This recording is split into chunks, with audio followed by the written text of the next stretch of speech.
he had in this fight to do some damage. Stevens counter punches effectively.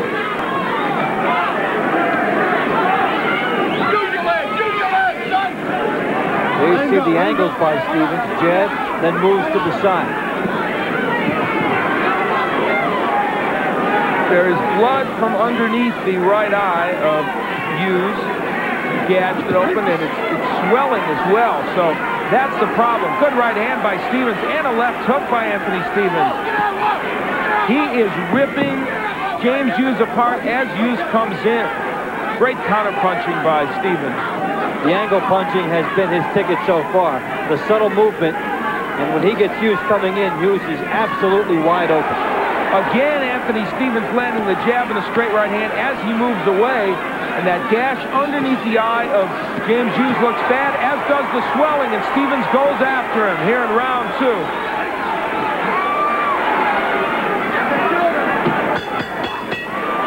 So round 2, a banner round for Stevens, and as we check into James Hughes' corner, they've got some problems.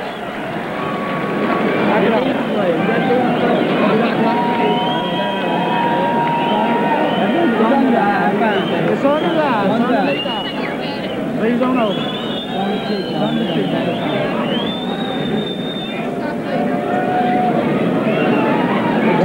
James, listen to me. James, when you go down under that right hand, come up with the hook. You got to stay in his body these first 5 or 6 rounds. Stevens has it going in round 2. The jab, the right hand missing behind it, but the stick, as they call the jab, has been very significant for him.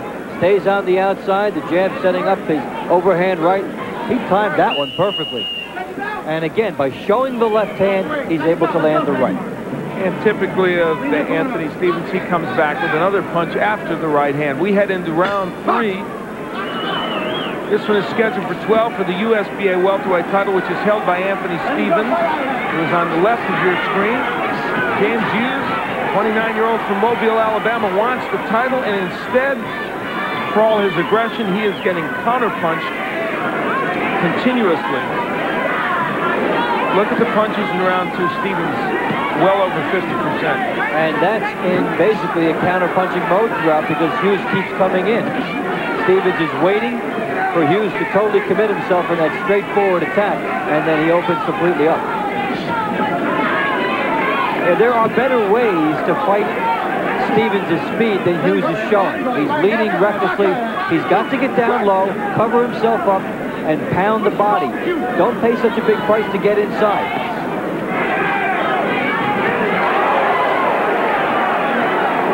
You've given Stevens both of those first 2 rounds. And fairly convincingly. He's got the style and right now the speed and numbers to back him up. Hughes trying to rough Stevens up, and Stevens comes back with a left hook, and Anthony Stevens using his heads pretty well. Smothers Hughes, and he's discouraging Hughes here.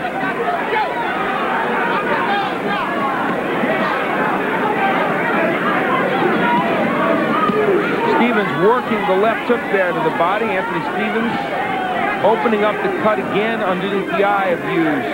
And it's bothering Hughes to some degree. He is showing it. He's coming forward, but the eye has his attention. There you see Hughes cutting off the ring effectively, but couldn't get anything done offensively. Well, we told you at the beginning James Hughes was a tough customer. He's showing that. Taking a lot of big punches from Stevens. It's cut under the eye, but he keeps coming. And he's taking all these punches while he's moving forward.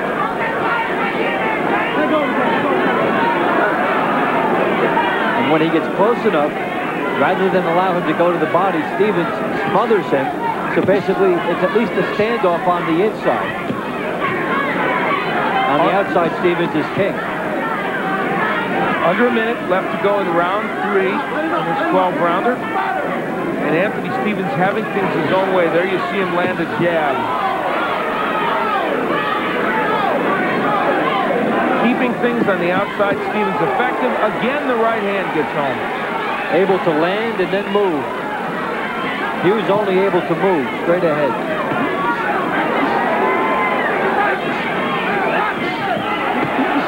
So as round 3 comes to a close. Stevens does what he's been doing, landing good counter punches, and Hughes keeps on coming, but for how long, we'll see.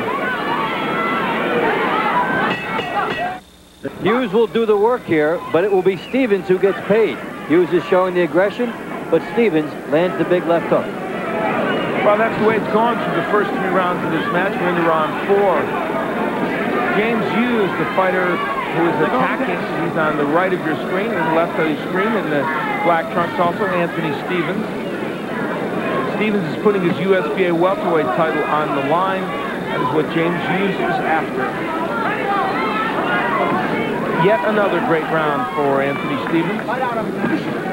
Kind of numbers, his kind of numbers, really, the 40 punches and not getting hit with many because of his boxing style.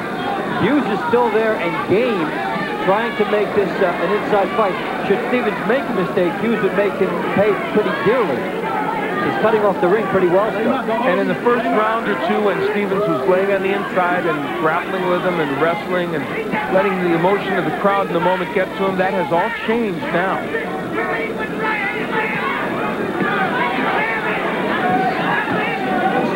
Hughes doing some damage on the inside there, briefly, not too much. There's a right hand by Hughes. And there goes Anthony Stevens from a right hand. Talking about how he was still cutting off the ring, and he did make Stevens pay for a mistake. Stevens was going straight back, right in the path of the right hand, and he caught it. And now a very fortuitous break here for Stevens. Look at this. Well, the mouthpiece, I guess, went out, and that gave him a little extra break there, didn't it? That's a double break, and what a time for the mouthpiece to go. Gee, what a surprise. A cornerman helping a fighter? Well, Anthony Stevens nailed by a right hand by Hughes. Let's see how hurt he is. I thought maybe it was a flash knockdown, but I think Anthony Stevens is hurt. He is hurt by that shot because there's a big right hand by Hughes. There's a look. Oh, the uppercut again gets through to Stevens, and another right hand. Stevens this round has slowed down. He can't stay on the outside, and he's voluntarily fighting inside and getting clocked. Hughes is just looking for the right hand, but now Stevens comes back with a good shot. So here in round 4, Stevens is pushed down by Hughes. Pushes himself down, trying to take a little bit of a rest. This is a long way for Stevens to go to get out of this round. Hughes sensing it. This is his chance to do it right now.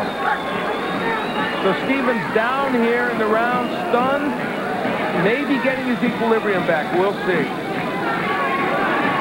And Hughes is just measuring him, trying to get to him with the right hand again. That one a little low to the body. You do sense a real possibility of a permanent momentum shift here. But a good right by Stevens. Stops Hughes in his tracks momentarily anyway.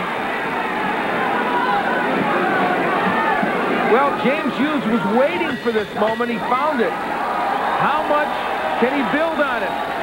Let's listen in to Anthony Stevens' corner. You gotta want this bad and suck it up. You understand? Nobody said it was easy. Every time you land a couple of good punches, you come up straight right in front of him and you want to stop again. Land your 1 or 2 and step across, okay?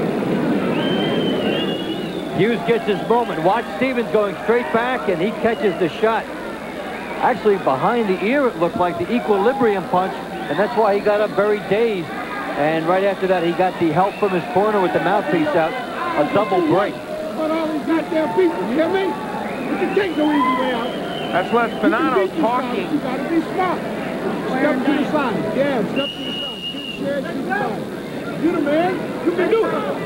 That's what they say on the golf course. You the man. They say in boxing, too.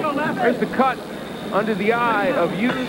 The swelling not looking good. We are only in round 5 of a 12-rounder, so that's something to store in your memory bank. And that's one reason why he's coming on so strong here. He doesn't want that swelling to be a factor. He wants to stop this fight first. Good round for Hughes. Added to that is the knockdown. He gets right back in the fight, a 2-point round. And Dave, he's using the jab now. Landed another good right hand to the head. He hurt him, I think, with that right hand. One other thing happened. Oh, big uppercut by Hughes. Stevens is hurt badly. He's in big trouble now. Another right hand by Hughes. Stevens is wobbled. So the pressure of Hughes now really getting to Stevens. Stevens showed some fatigue in round 3 just before he got knocked down, and the fatigue is there again. Down goes Anthony Stevens for the second time in this bout. He should not be going down from these shots. He is in big trouble. He's also got a gas tank problem here. Johnny Femia says, let's go. Takes a sweet time about doing it, too. Let's see if Hughes uses the jab to get his way in again. Anthony Stevens in all kinds of trouble. He is the USBA welterweight champion. That crown is teetering a bit now. For Hughes to get his jab in like that shows how tired Stevens is, and he was showing that last round. Very good point, Dave, because normally Hughes can't land that jab. Stevens is not moving well. Hughes going to the body. He is able to corner Anthony Stevens. This is not the Anthony Stevens that we saw against Harold Brazier, who was so crisp and perfect in all his moves. And he showed that for the first 3 rounds of this fight, staying on the outside and being Brazier-like.